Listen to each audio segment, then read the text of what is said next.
बिस्मिल्लाहिर्रहमानिर्रहीम का ताकतवर वजीफ़ा। हर हाजत के लिए बिस्मिल्लाहिर्रहमानिर्रहीम का ये वजीफ़ा बहुत ही ताकतवर है।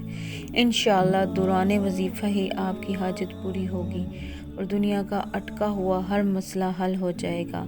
नमाज इशा के बाद बिस्मिल्लाहिर्रहमानिर्रहीम 2100 मरतबा पढ़ें। अव्वल और आखिर 11 बार दुरूद शरीफ पढ़ें और ये वजीफ़ा 3 दिन तक करना है। इंशाअल्लाह सारी दुआएं कबूल होंगी। दुआओं में याद रखिएगा, चैनल को सब्सक्राइब कर दें, शेयर कर दें और बेल आइकन ऑन लाजमी कर दें।